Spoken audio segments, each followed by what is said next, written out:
ওই এলাকাতে অবস্থান করেছেন। ওই এলাকায় আমরা জানি নৃশংস হত্যাকাণ্ড পরিচালনা হয়েছে, কিন্তু রাইফেল থেকে কত গুলি ছোড়া হয়েছে সেই তথ্যটা আমরা পাইনি। জনাব Sunia Hossain Zisan, executive magistrate, senior সহকারী কমিশনার, জেলা প্রশাসকের কার্যালয়, ঢাকা, 19 তারিখে সকাল 8টা থেকে দুপুর 1টা পর্যন্ত রামপুরা টিভি ভবন এলাকায় বিভিন্ন রাইফেল থেকে অনেকগুলো গুলি ছোড়া হয়েছে। 26 রাউন্ড এসএমজি একটা রাইফেল থেকে, আরেকটা রাইফেল থেকে 8 রাউন্ড, 10 রাউন্ড, 3 রাউন্ড এসএমজি বিভিন্ন রাইফেল থেকে এভাবে গুলি ছোড়া হয়েছে। এই তথ্যগুলো আমরা পেয়েছি। সাথে ছিলেন সুবেদার রুহুল আমিন, নায়েক সুবেদার জায়েদ হোসেন, হাবিলদার শফিকুল ইসলাম, হাবিলদার কামাল।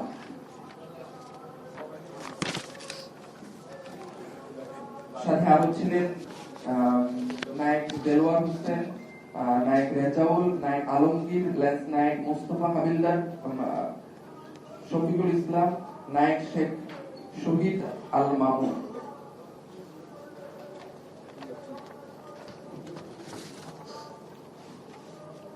জনাব আফরিন জাহান, এক্সিকিউটিভ ম্যাজিস্ট্রেট, সিনিয়র সহকারী কমিশনার, জেলা প্রশাসকের কার্যালয়, ঢাকা। ফোন নম্বর এখানে দেওয়া আছে। আমরা আগারগাঁও, মোহাম্মদপুর এই এলাকাগুলোতে উনি দায়িত্বরত ছিলেন এই আন্দোলনের সময়গুলোতে, বিশেষ করে 26 এবং 27 তারিখে ওনার রাইফেল থেকে যেই গুলিগুলো ছোড়া হয়েছে সেই নথিপত্রগুলো আমরা পাইনি।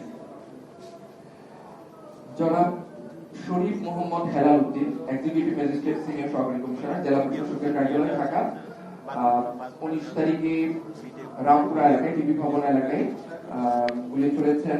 সাথে ছিলেন লেন্স নায়েক কামাল, সিপাহী সুহেল, সিপাহী আমিনুল, সিপাহী রাব্বি, সিপাহী জাহিদ, লেন্স নায়েক মাইনুল হাসান, হাবিলদার মোহাম্মদ মুকাদ্দিস হোসেন, নায়েক ফয়সাল গাজী, লেফটেন্যান্ট কর্নেল মোহাম্মদ রেদওয়ানুল ইসলাম। বিভিন্ন রাইফেল থেকে 12 round RFL, 7 round RFL, 5 round RFL, এরকম ভাবে বিভিন্ন রাইফেল থেকে অনেকগুলো 29 রাউন্ড এসএমজি, 17 রাউন্ড এসএমজি বিভিন্ন রাইফেল থেকে এরকম গুলি ছোড়া হয়েছে। এই তথ্যগুলো আমরা সংগ্রহ করতে পেরেছি।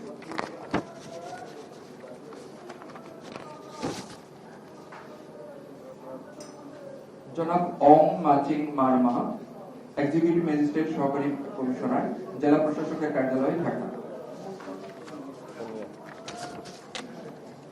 তারপরে জনাব সায়েম ইমরান, প্রাক্তন এক্সিকিউটিভ ম্যাজিস্ট্রেট, সহকারী কমিশনার, জেলা প্রশাসকের কার্যালয়, ঢাকা। বর্তমানে তিনি ধনবাড়ি টাঙ্গাইলের এসিলাইন হিসেবে কর্মরত আছেন।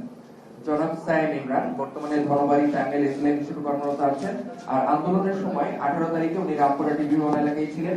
উনার নেতৃত্বে উনার সাথে ছিলেন সুবেদার রুহুল আমিন, নায়েক সুবেদার জাওয়াদ, হাবিলদার শফিকুল, হাবিলদার কামাল, নায়েক রেজাউল, নায়েক আবু বকর, লেন্স নায়েক মিল্টন, লেন্স নায়েক আলামিন, লেন্স নায়েক আশরাফুল, লেন্স নায়েক আপেল, লেন্স নায়েক কামাল, সিপাহী হামিদুল। বিভিন্ন রাইফেল থেকে 32 রাউন্ড, 30 রাউন্ড, 7 রাউন্ড এরকম করে 90 রাউন্ড পর্যন্ত একটা রাইফেল থেকে গুলি ছোড়া হয়েছে রামপুরা টিভি ভবন এলাকায় 18 তারিখ দুপুর 1টা থেকে রাত 8টা পর্যন্ত এই তথ্য সংগ্রহ করা হয়েছে।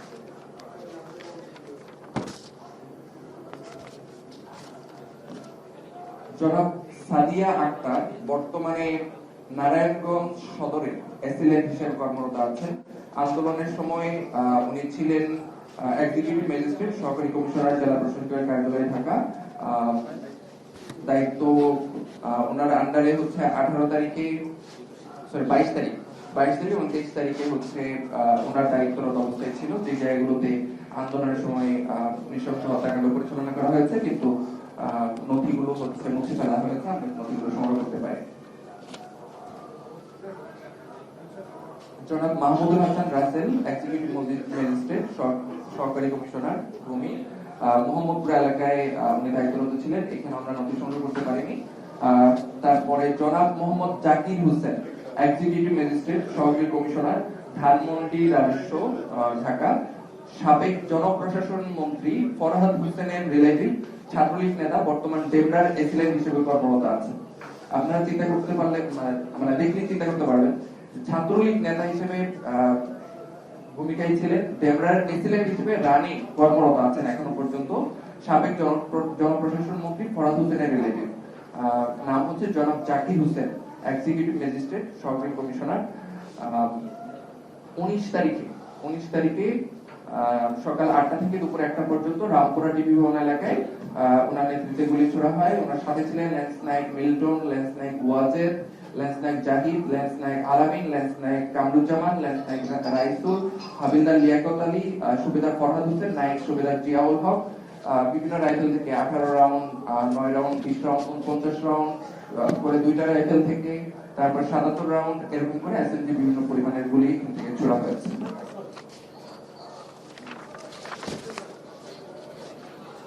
জনাব শাইখা সুলতানা, এক্সিকিউটিভ ম্যাজিস্ট্রেট সহকারী কমিশনার, বর্তমানে শিবচর মাদারীপুরে এসএলএম হিসেবে কর্মরত আছেন। জনাব শাইখা সুলতানা শিবচরে কর্মরত আছেন এখন এসএলএম হিসেবে।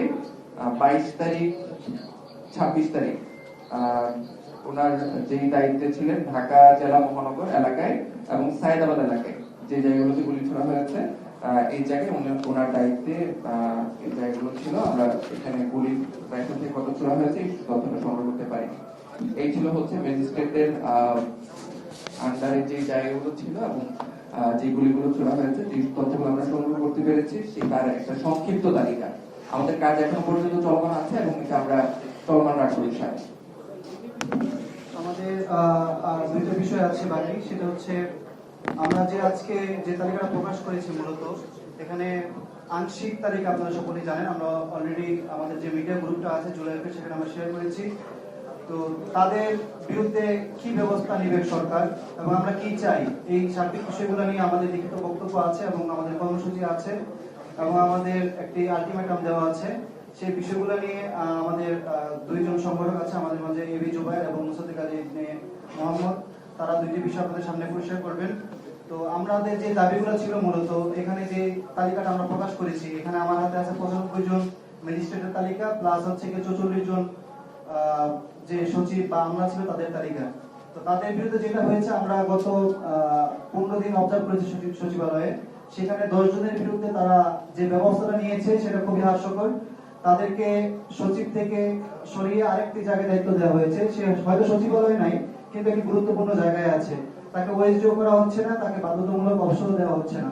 তো আমরা আসলে যদি আমরা বলি যে আমরা দাবি করেছি আপনারা পদত্যাগ করেন, তো তারা পদত্যাগ করতে তারা কি সবসময় যেটা করে আসে, কোনো সরকারি কর্মকর্তা যখন কোনো অপরাধ করে তারা তাকে শাস্তি দিয়ে ওএসডি করা অথবা সাময়িকভাবে বহিষ্কার করা।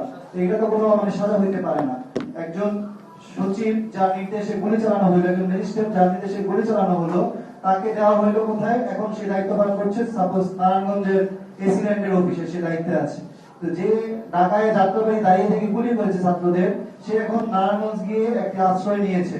তো এটা তো আসলে কোনো সমাধান হইতে পারে না। আমাদের কিছু বিষয় স্পষ্ট, আপনারা যারা আমরা এই তালিকা দুইটা হচ্ছে গিয়ে প্রধান উপদেষ্টা এবং হচ্ছে গিয়ে জনপ্রশাসন মন্ত্রণালয়ের সচিবের হাতে তুলে দিব।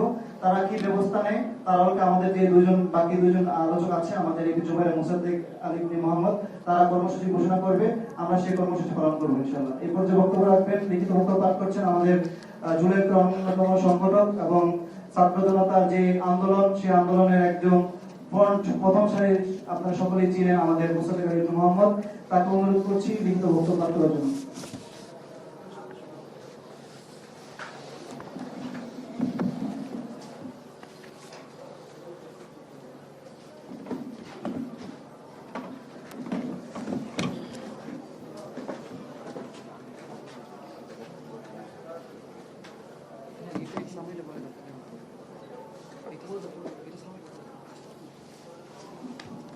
প্রিয় সাংবাদিক বন্ধুগণ, আপনারা জানেন আমরা আজকে এখানে কি জন্য উপস্থিত হয়েছি, একত্রিত হয়েছি। ইতিমধ্যে আমরা ফেসিবাদের দোসরদের আংশিক একটা তালিকা আমরা প্রকাশ করতে পেরেছি, তবে এটা সিকিভাগ মাত্র। আরো অনেক অনেক শত সহস্র গুণ বেশি ফেসিবাদের দোসরেরা রাষ্ট্রের প্রতিটা রন্ধ্রে রন্ধ্রে বসে আছে, যেখান থেকে তারা এই রাষ্ট্রকে ব্যর্থ করে দেওয়ার জন্য বিভিন্ন ধরনের ষড়যন্ত্র চক্রান্ত চালিয়ে যাচ্ছে। আপনারা বিভিন্ন পদক্ষেপ দেখতে পান, বিভিন্ন সময় বিভিন্ন ধরনের বিষয়গুলো দেখতে পান। আব্দুল হামিদ কিভাবে পালিয়ে গেল, কিভাবে 576 জন যারা ক্যান্টনমেন্টে আশ্রয় নিয়েছিল তারা কিভাবে ভারতে পালিয়ে গেল। গ্রেফতার হওয়ার পরেও ঢাকা উত্তরের নিষিদ্ধ ঘোষিত সন্ত্রাসী সংগঠন ছাত্রলীগের সভাপতি রিয়াজ মাহমুদ কিভাবে লন্ডন পালিয়ে গেল, হাসান মাহমুদ কিভাবে পালিয়ে গেল। সুতরাং এটাতে স্পষ্ট যে বাংলাদেশে শুধুমাত্র ক্ষমতার পালাবদল হয়েছে মাত্র, কিন্তু দৃশ্যমান কোন পরিবর্তন আমরা এখনো লক্ষ্য করি নাই। আমাদের যে আশা আকাঙ্ক্ষা ছিল তার সিকি ভাগও আমরা বাস্তবায়ন হতে দেখি নাই। আপনারা শহীদ পরিবার এবং আহত পরিবারের কাছে যদি যান, তাদের কথাগুলো যদি শোনেন, আপনাদের কান্না চলে আসবে। তারা যে কি ত্যাগটা স্বীকার করেছে, আর সেই ত্যাগের বিনিময়ে আমরা তাদেরকে কি উপহার দিতে পেরেছি। আমরা কিছুই দিতে পারিনি। আমরা সেই আগের বাংলাদেশে আমরা এখনো বসবাস করছি, সে আগের মতোই হেলমেট বাহিনী, রামদা বাহিনী, দৌরাত্ম, রাজনৈতিক অঙ্গনে সেই হানাহানি যেরকম আছে, ঠিক একই রকম প্রতিটা ক্ষেত্রে ক্ষেত্রে দুর্নীতি, নিয়োগ বাণিজ্য, টেন্ডার বাণিজ্য, দখল, চাঁদাবাজি এগুলো চলে আসছে।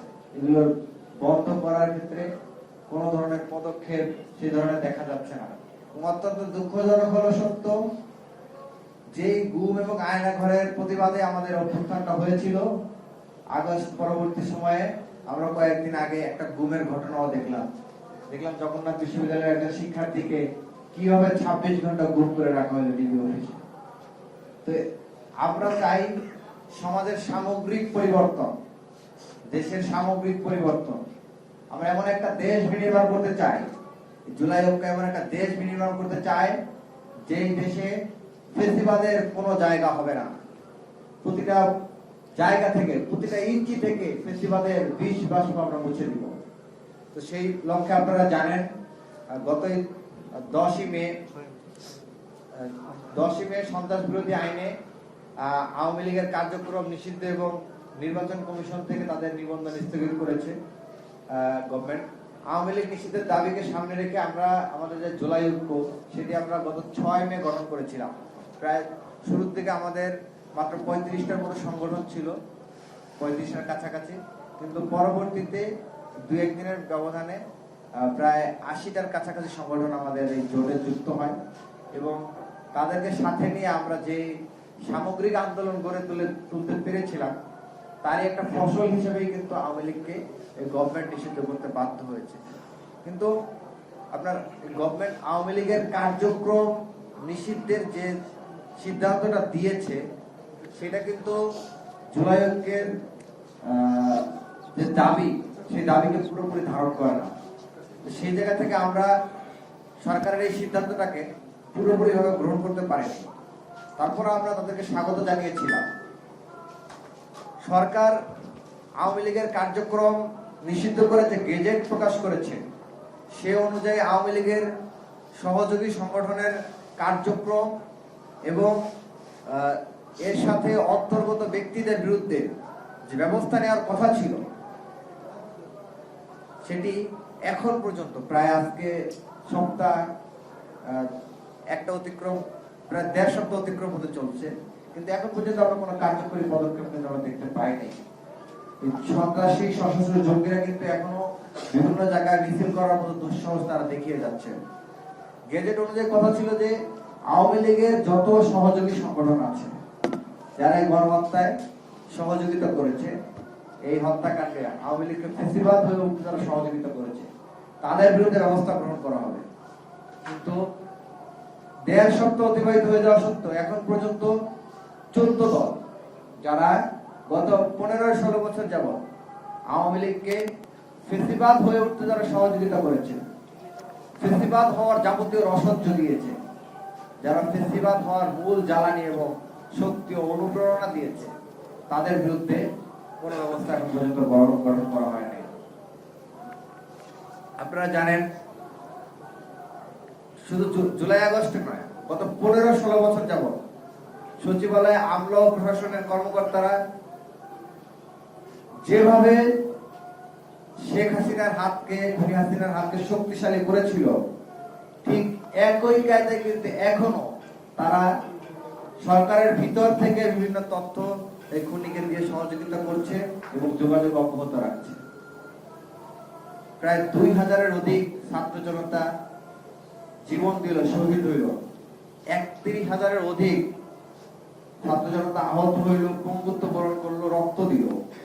এই রক্তের পরবর্তী সময় আমাদের সব থেকে বড় ব্যর্থতা হচ্ছে যে আমরা একটা বিদ্রোহী সরকার গঠন করতে পারি না, যে কারণে এই সুযোগটা কিন্তু আওয়ামী লীগ লুফে নিয়েছে এবং দেশের বিভিন্ন স্থানে আওয়ামী লীগকে পুনর্বাসন করার জন্য যেভাবে বিভিন্ন রাজনৈতিক দলগুলোর মধ্যে প্রতিযোগিতা শুরু হয়েছে, একই সাথে কিন্তু সরকারের আমলা এবং প্রশাসনের কর্মকর্তারা তাদেরকে সহযোগিতা করছে।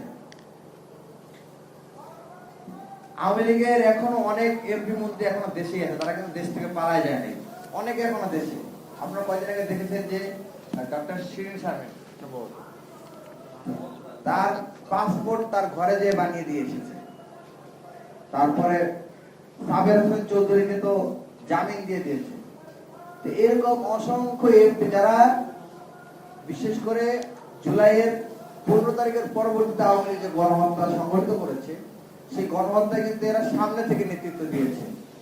শুধু তারা যে নির্দেশনা দিয়েছে তাই না, অনেকে কিন্তু অংশগ্রহণ করেছে রাজপথে, গুলি করতে দেখা গেছে অনেককে।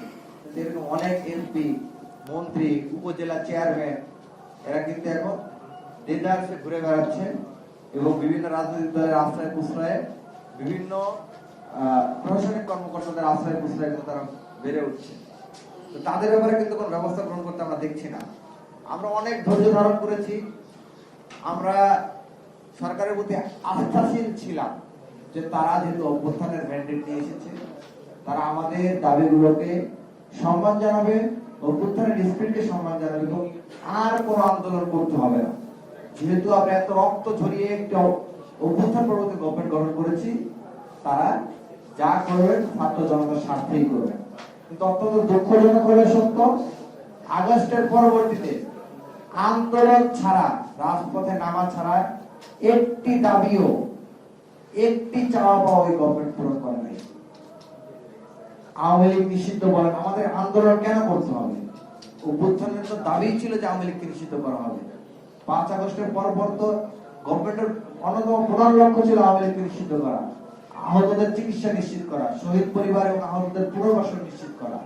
কিন্তু গভর্নমেন্ট সেটা না করে তারা ক্ষমতার ভাগাভাগিতে লিপ্ত হয়ে গিয়েছে, যে কারণে আমাদের বারবার আন্দোলনে নেমে আসতে হয়েছে।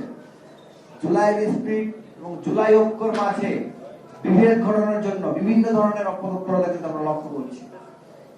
জুলাইয়ের যে শক্তিগুলো ছিল, সেই শক্তিগুলোর মাঝে বিভাজন সৃষ্টির জন্য এখনো বিভিন্ন পক্ষ কাজ করে যাচ্ছে এবং গত 8 মাস ধরে কাজ করে এসেছে, যার ফলশ্রুতিতে কিন্তু আমাদের মধ্যে এখন সে আগের যে ঐক্যটা, সেটা কিন্তু অনেকাংশেই দুর্বল। তবে আমরা জুলাই ঐক্য গঠন করেছি, আমরা দৃঢ়ভাবে বিশ্বাস করি বাংলাদেশের মুক্তিকামী ছাত্র জনতা জুলাই ঐক্যের উপর আস্থাশীল। জুলাই ঐক্যের উপর আস্থাশীল বলেই তারা আমাদের ডাকে আওয়ামী লীগ নিষিদ্ধ, জুলাই ঘোষণাপত্রের দাবি এবং বিচার, এই 3 দাবিতে কিন্তু তারা রাজপথে নেমে এসেছিলেন এবং আওয়ামী লীগকে কিন্তু তারা নিষিদ্ধ করতে বাধ্য করছেন। কিন্তু এরপরে আবার দেখতে পেয়েছি যে বিভিন্ন পক্ষের মাধ্যমে আবার এই ঐক্যটাকে বিভাজন করার চেষ্টা চালানো হচ্ছে। তো আমরা হুঁশিয়ারি করে বলে দিতে চাই, আমরা যেই দাবিগুলো জানিয়েছি সেই দাবিগুলো যদি মেনে নেওয়া না হয়, ফেসিবাদের দোসরদেরকে যদি প্রশাসন থেকে অপসারণ করা না হয়, যে সকল ম্যাজিস্ট্রেট সহ কর্মকর্তারা যারা আপনার ছাত্র জনতার উপর গুলি চালিয়েছে, তাদের ব্যাপারে যদি ব্যবস্থা গ্রহণ করা না হয় এবং গভর্নমেন্ট যদি একইভাবে চলতে থাকে, তাহলে আমরা এই গভর্নমেন্টের বিরুদ্ধে প্রয়োজন সাপেক্ষে কঠোর আন্দোলনে নেমে আসতে বাধ্য হব।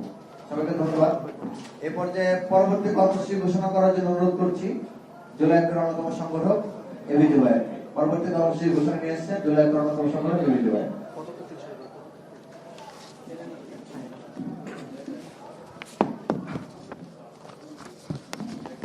আমাদের পরবর্তী পদক্ষেপ কালচারাল ফেসিস্ট, শিক্ষাঙ্গন, চিকিৎসাঙ্গন, আইনাঙ্গন এবং গণমাধ্যম সহ বিভিন্ন সেক্টরে থাকা স্বৈরাচারী দোসরদের তালিকা প্রকাশ। আমাদের পরবর্তী পদক্ষেপ কালচারাল ফেসিস্ট, শিক্ষাঙ্গন, চিকিৎসাঙ্গন, আইনাঙ্গন এবং গণমাধ্যম সহ বিভিন্ন গুরুত্বপূর্ণ সেক্টরে থাকা স্বৈরাচারের দোসরদের, স্বৈরাচারের কুশীলবদের তালিকা প্রকাশ। এই লক্ষ্যে অন্তর্বর্তী সরকারের কাছে আমাদের দাবি থাকবে, 1, আগামী 31শে মে এর মধ্যে তালিকায় উল্লেখিত সন্ত্রাসী দল আওয়ামী লীগের সকল দোসরদের বাধ্যতামূলক অবসর দিতে হবে। তালিকায় উল্লেখিত সকল স্বৈরাচারের দোসরদেরকে আগামী 31শে মে এর মধ্যে বাধ্যতামূলক অবসর দিতে হবে। আমাদের 2 নাম্বার দাবি, 3 সরকারি কর্মদিবসের মধ্যে তদন্ত কমিটি গঠন করে দৃশ্যমান কাজের অগ্রগতি দেশের জনগণকে দেখাতে হবে। সময় হচ্ছে 3 সরকারি কর্মদিবস, এর মধ্যে তদন্ত কমিটি গঠন করতে হবে। তদন্ত কমিটি গঠন করে যে কাজ হচ্ছে সেই দৃশ্যমান কাজের ফলাফল, দৃশ্যমানের কাজের প্রসেস দেশের জনগণের সামনে উন্মোচিত করতে হবে।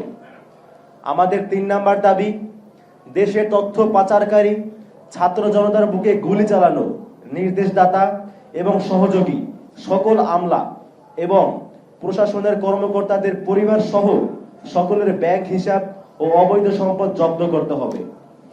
দেশের তথ্য পাচারকারী ছাত্র জনতার বুকে গুলি চালানো, যেই গুলি চালানোর নির্দেশ যারা দিয়েছে এবং যারা সহযোগিতা করেছে, এরকম সকল আমলা এবং প্রশাসনের ব্যক্তিবর্গ যারা আছে তাদের পরিবার সহ সকলের ব্যাংক হিসাব এবং অবৈধ যে সম্পত্তিগুলো রয়েছে সেগুলো জব্দ করতে হবে।